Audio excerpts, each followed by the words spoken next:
Olá, amigos.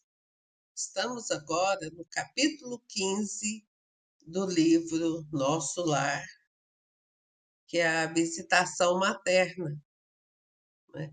É quando a mãe de André Luiz vai visitá-lo. Então, no capítulo 14, com as elucidações de Clarencio, André Luiz ficava remoendo aquelas falas dele, aceitando que o Clarencio estava correto, né? Mas se sentindo muito errado. O André Luiz percebeu que na sua vida terrestre ele foi uma pessoa que agiu muito mal, brincou com a vida, né?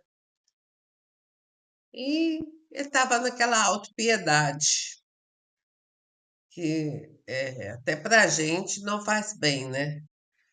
Quando a gente fica muito se culpando muito, não se perdoa, as coisas não caminham bem na nossa vida também. Até o Lísias tentava equilibrá-lo, né? Fazia comentários para que ele ficasse alegre e nada. E ele intimamente desejava muito encontrar-se com a sua mãezinha, mas não falou nada porque ele não se sentia merecidamente, né, a visita dela. Até que um dia o Lísias chegou e falou, com muita alegria, né? Adivinha quem veio lhe visitar? E ele só pode ser minha mãe, né? E o Lísias ficou mais feliz ainda, porque realmente era a mãe dele. Na hora que a mãe dele chegou, ele ficou muito, muito, muito feliz. A mãe já entrou sorrindo para abraçar-lhe, né? Foi aquela comunhão maravilhosa entre mãe e filho que há muito não se encontravam. E a André Luiz até lembrava, né, que nos últimos anos dela na Terra, ele rodopiava no chão.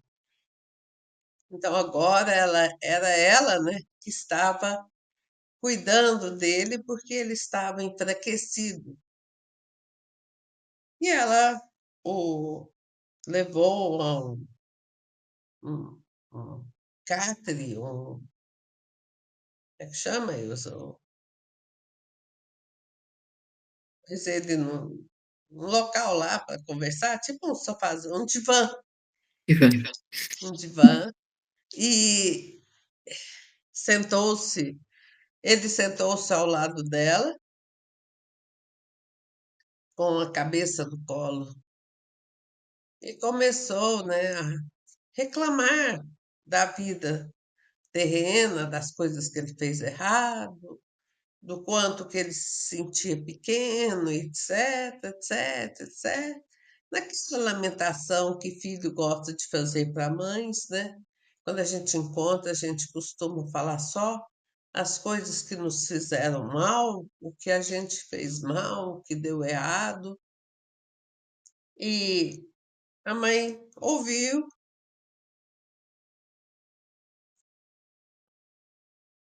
mas depois considerou.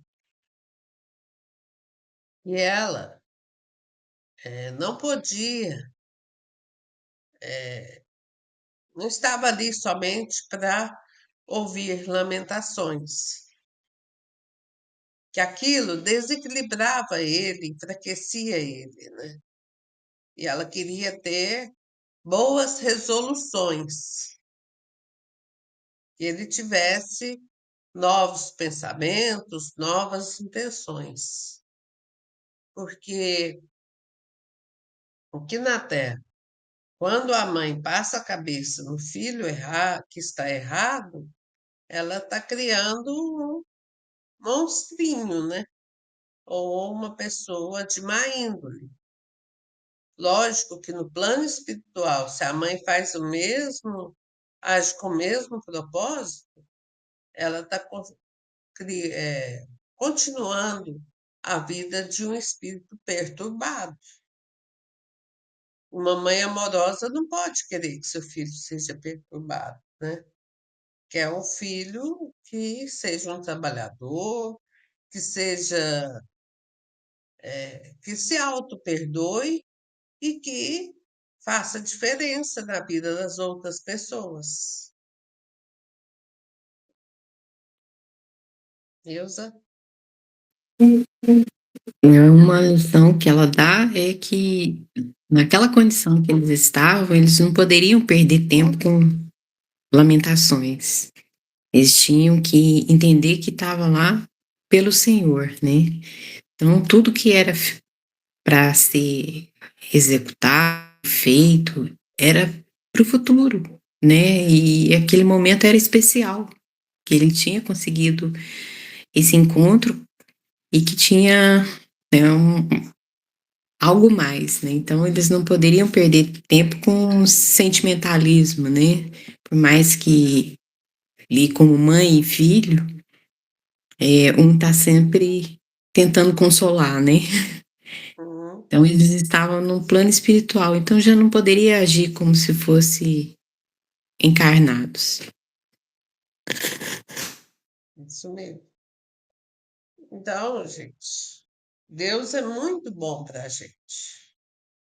Quando Ele nos põe longe dos nossos entes queridos, é para a gente se desenvolver, porque às vezes a gente se ancora tanto nos entes queridos, né? E, por exemplo, uma questão financeira. Eu não tenho mais como pedir dinheiro para o meu pai ou para minha mãe. Eu tenho que trabalhar, tenho que economizar e comprar somente aquilo que é necessário. Então, isso é uma grande, mas é de grande valia aprender isso, a viver com seus próprios meios. E coitado do filho, que a mãe, o pai, dá uma mesada para ele até depois dos 30 anos, né? Dos 40, está transformando ele numa pessoa fraca, né? Uma pessoa que não aguenta um arroxo da vida. Então é muito bom ter família e na hora de uma perda maior, a família se une para ajudar, né? Uma perda de um filho, o esposo, a esposa, na perda de um tio. Então é nessa hora que a família é importante. Na formatura de um filho, para comemorar, né? Mas não é toda hora que a gente pode pedir arrego, pedir apoio da família, não.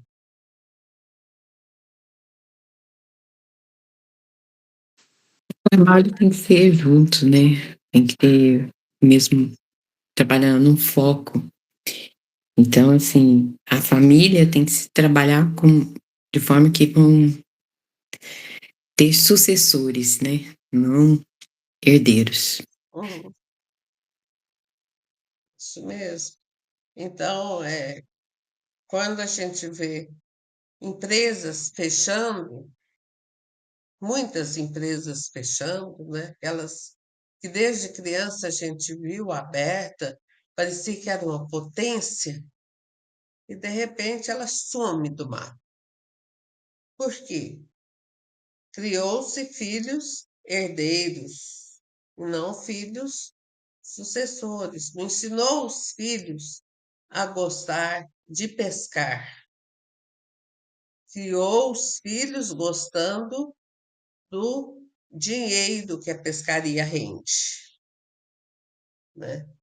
Então, é muito importante a gente ensinar aos filhos um ofício, porque aí ele tem a liberdade de escolher se ele vai continuar no ofício da família ou não.